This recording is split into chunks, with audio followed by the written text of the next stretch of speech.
ഇന്നത്തേക്ക്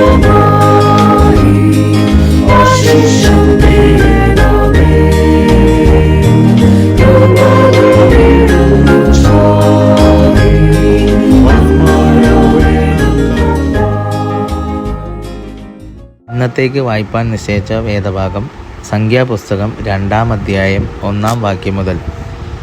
യഹോവ പിന്നെയും മോശയോടും അഹരോനോടും അരുളി ചെയ്തത്, ഇസ്രായേൽ മക്കളിൽ ഓരോരുത്തൻ താന്താൻ്റെ ഗോത്രത്തിൻ്റെ അടയാളത്തോടു കൂടിയ കൊടിക്കരികെ പാളയമിറങ്ങണം. സമാഗമന കൂടാരത്തിനെതിരായി ചുറ്റും അവർ പാളയമിറങ്ങണം.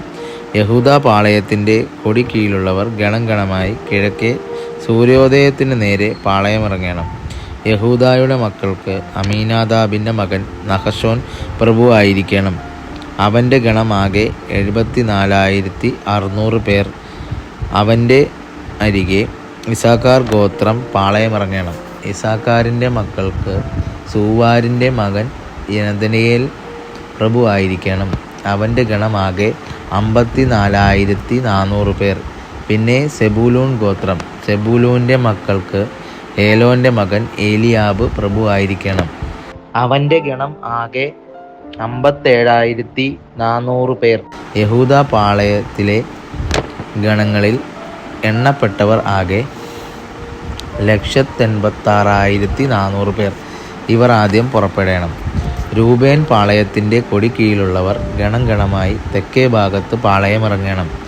രൂബേൻ്റെ മക്കൾക്ക് ഷെദോരിൻ്റെ മകൻ എലീസൂർ പ്രഭുവായിരിക്കണം. അവൻ്റെ ഗണമാകെ 46,500 പേർ.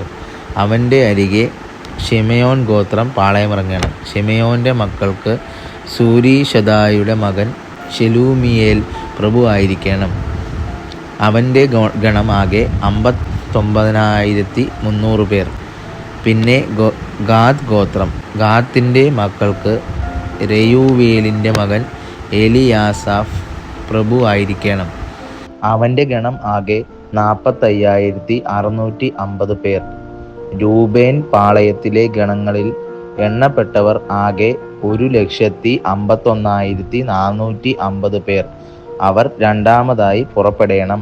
പിന്നെ സമാഗമന കൂടാര പാളയത്തിൻ്റെ നടുവിൽ ലേവ്യരുടെ പാളയവുമായി യാത്ര ചെയ്യണം. അവർ പാളയമിറങ്ങുന്നത് പോലെ തന്നെ താന്താങ്ങളുടെ കൊടിക്കരികെ യഥാക്രമം പുറപ്പെടണം. എഫ്രൈം പാളയത്തിൻ്റെ കൊടിക്കീഴിലുള്ളവർ ഗണം ഗണമായി പടിഞ്ഞാറേ ഭാഗത്ത് പാളയമിറങ്ങണം. എഫ്രൈമിൻ്റെ മക്കൾക്ക് അമീഹൂദിൻ്റെ മകൻ ഏലിശാമ പ്രഭു ആയിരിക്കണം. അവൻ്റെ ഗണമാകെ 46,500 പേർ. അവൻ്റെ അരികെ മനശ്ശെ ഗോത്രം പാളയമിറങ്ങണം. മനശ്ശെയുടെ മക്കൾക്ക് പെദാസൂരുവിൻ്റെ മകൻ ഗമലിയേൽ പ്രഭു ആയിരിക്കണം. അവൻ്റെ ഗണമാകെ 36,200 പേർ. പിന്നെ ബെന്യാമീൻ ഗോത്രം പാളയമിറങ്ങണം. ബെന്യാമീൻ്റെ മക്കൾക്ക് ഗിദെയോനിയുടെ മകൻ അബീദാൻ പ്രഭു ആയിരിക്കണം. അവൻ്റെ ഗണം ആകെ 35,400 പേർ. എഫ്രൈം പാളയത്തിലെ ഗണങ്ങളിൽ എണ്ണപ്പെട്ടവർ ആകെ 1,08,100 പേർ. അവർ മൂന്നാമതായി പുറപ്പെടണം. ദാൻ പാളയത്തിൻ്റെ കൊടിക്കീഴിലുള്ളവർ ഗണം ഗണമായി വടക്കേ ഭാഗത്ത് പാളയമിറങ്ങണം. ദാൻ്റെ മക്കൾക്ക് അമീഷദായിയുടെ മകൻ അഹിയേസെർ പ്രഭു ആയിരിക്കണം. അവൻ്റെ ഗണം ആകെ 62,700 പേർ. അവൻ്റെ അരികെ അശോർ ഗോത്രം പാളയമിറങ്ങണം. അശേരിൻ്റെ മക്കൾക്ക് ഓക്രാൻ്റെ മകൻ പഗിയേൽ പ്രഭു ആയിരിക്കണം. അവൻ്റെ ഗണം ആകെ 41,500 പേർ. പിന്നെ നഫ്താലി ഗോത്രം പാളയമിറങ്ങണം. നഫ്താലിയുടെ മക്കൾക്ക് ഏനാൻ്റെ മകൻ അഹീര പ്രഭു ആയിരിക്കണം. അവൻ്റെ ഗണമാകെ 53,400 പേർ. ദാൻ പാളയത്തിലെ ഗണങ്ങളിൽ എണ്ണപ്പെട്ടവർ ആകെ 1,57,600 പേർ.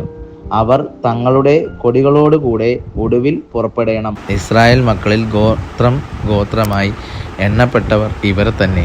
പാളയങ്ങളിൽ ഗണം ഗണമായി എണ്ണപ്പെട്ടവർ ആകെ 6,03,550 പേർ ആയിരുന്നു. എന്നാൽ യഹോവ മോശയോട് കൽപ്പിച്ചതുപോലെ ഇസ്രായേൽ മക്കളുടെ കൂട്ടത്തിൽ ലേവ്യരെ എണ്ണിയില്ല.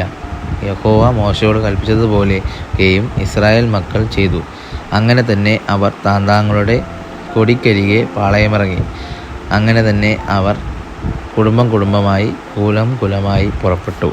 ഇവിടെ വേദഭാഗം വായിച്ചു തീരുന്നു.